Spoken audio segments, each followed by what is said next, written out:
ಸ್ನೇಹಿತರೆ ನಮಸ್ಕಾರ ಎಲ್ಲರಿಗೂ. Welcome to my channel. ಇವತ್ತು ನಾನು ನಿಮಗೆ ಒಂದು ಚಟ್ನಿ ರೆಸಿಪಿನ ಹೇಳ್ಕೊಡ್ತಾ ಇದ್ದೀನಿ. ಇದಕ್ಕೆ ಇದು ಹೀರೆಕಾಯಿಯಿಂದ ಮಾಡ್ತಾ ಇದ್ದೀನಿ. ತುಂಬಾ ಚೆನ್ನಾಗಿರುತ್ತೆ. ಅದಕ್ಕೆ ಏನೇನು ಬೇಕು ಅಂತ ನೋಡ್ಕೊಳ್ಳೋಣ. ಮೊದಲಿಗೆ ಹೀರೆಕಾಯಿನ ತೊಳೆದು ಕಟ್ ಮಾಡಿ ಇಟ್ಕೊಂಡಿದ್ದೀನಿ. ಮತ್ತು ಬೆಳ್ಳುಳ್ಳಿ, ಮತ್ತು ಒಂದೆರಡು ಈರುಳ್ಳಿ, ಹಸಿಮೆಣಸಿನ್ಕಾಯಿ, ಮತ್ತು 2 ಟೊಮೆಟೊ ತೊಗೊಂಡಿದ್ದೀನಿ. ಸ್ವಲ್ಪ ಹುಣಸೆಹಣ್ಣು ಮತ್ತು ಸ್ವಲ್ಪ ಬೆಲ್ಲ ತೊಗೊಂಡಿದ್ದೀನಿ.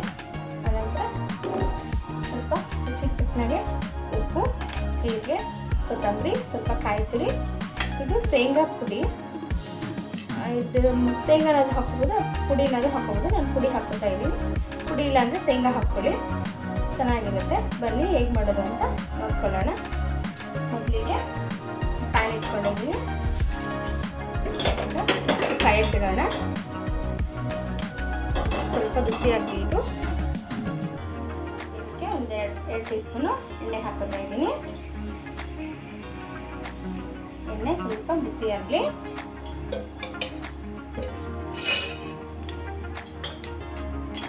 ಇದಕ್ಕೆ ಮೊದಲಿಗೆ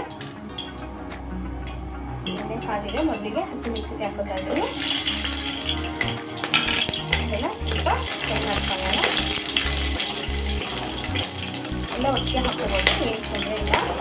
ಈರುಳ್ಳಿ, ಬೆಳ್ಳುಳ್ಳಿ ಇದನ್ನು ಹಾಕ್ಕೊಂಡು ಚೆನ್ನಾಗಿ ಹುರ್ಕೋಬೇಕು. ಕೆಂಪಾಗೋವರೆಗೆ ಹುರ್ಕೋಬೇಕು.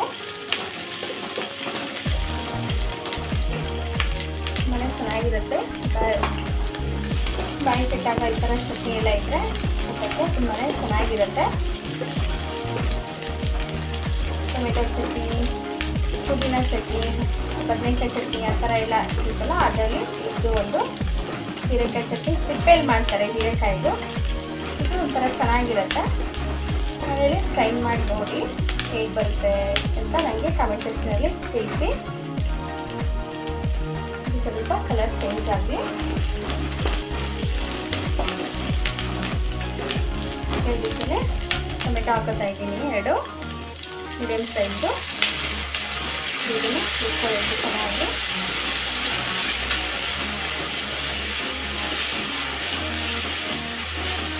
ಚೆನ್ನಾಗಿ ಫ್ರೈ ಮಾಡಿಕೊಂಡ್ರೆ ವಾರವರೆಗೂ ಇಟ್ಕೋಬೋದು. ಫ್ರಿಜ್ಜಲ್ಲಿ ಕೆಡೋದಿಲ್ಲ. ಹಸಿ ಹಸಿ ಆಗಿಬಿಟ್ರೆ ಚೆನ್ನಾಗಿರೋದಿಲ್ಲ.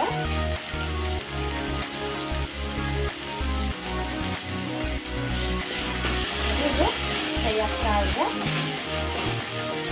ಇದಕ್ಕೆ ಹೀರೆಕಾಯಿ ಹಾಕೋತಾ ಇದ್ದೀನಿ.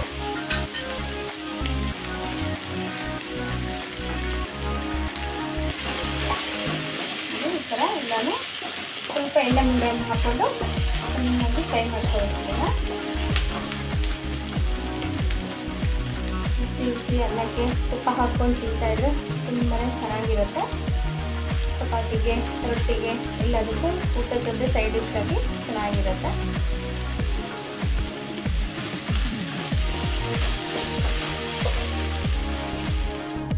ಫ್ರೈ ಆಗ್ತಾ ಇದೆ.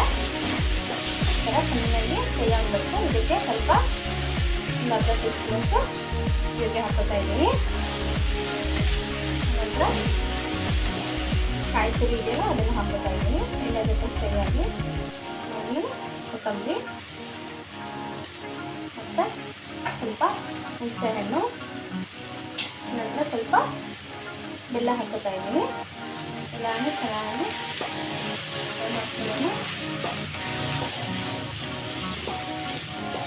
ಎಷ್ಟು ಚೆನ್ನಾಗಿ ಫ್ರೈ ಮಾಡ್ತೀವೋ ಆಯಿಲಲ್ಲಿ ಚೆನ್ನಾಗಿ ಬರುತ್ತೆ ಚಟ್ನಿ.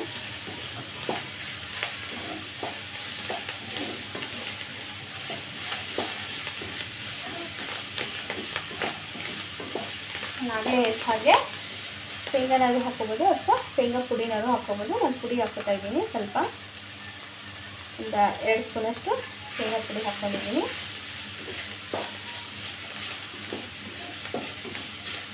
ಈಗ ಇದಾಗಿದೆ. ಸ್ಟವ್ ಆಫ್ ಮಾಡ್ಕೊತಾ ಇದ್ದೀನಿ. ಸ್ವಲ್ಪ ತಣ್ಣಗಾಗಬೇಕು. ತಣ್ಣಗಾದ್ಮೇಲೆ ಇದನ್ನು ಮಿಕ್ಸಿಗೆ ಹಾಕ್ಕೊಳ್ಳೋಣ. ಮನೇಲಿ ಗುಂಡಿದೆ, ಗುಂಡಲ್ಲೂ ರುಬ್ಕೋಬೋದು ಅಥವಾ ಮಿಕ್ಸಿಲಿ ತರ್ತರಿಯಾಗಿ ಮಿಕ್ಸಿಗೆ ಹಾಕ್ಕೋಬೇಕು. ನುಣ್ಣಾಗಿ ಹಾಕ್ಕೋಬಾರ್ದು, ಚೆನ್ನಾಗಿರೋಲ್ಲ. ನೋಡಿ ಈಗ ಇದು ತಣ್ಣಗಾಗಿದೆ. ಇದನ್ನು ಮಿಕ್ಸಿಗೆ ಹಾಕ್ಕೊಂಡು ಬರ್ತೀನಿ. ಇದಾಗಿದೆ.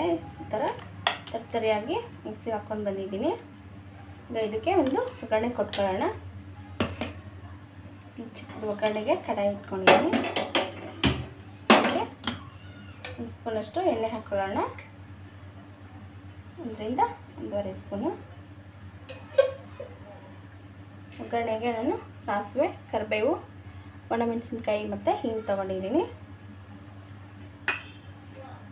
ಈಗ ಎಣ್ಣೆ ಕಾದಿದೆ, ಸಾಸಿವೆ ಹಾಕ್ಕೋತಾ ಇದ್ದೀನಿ.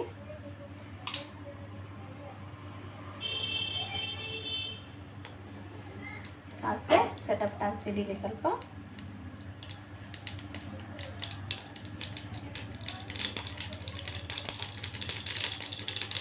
ಇದಕ್ಕೆ ಒಗ್ಗರಣೆ ಒಣಮೆಣಸಿನ್ಕಾಯಿ ಹಾಕ್ಕೋತಾ ಇದ್ದೀನಿ.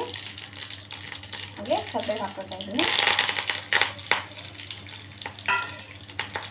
ಏನು ಸ್ವಲ್ಪ ಹಿಂಗೆ ಹಾಕ್ಕೋತಾ ಇದ್ದೀನಿ.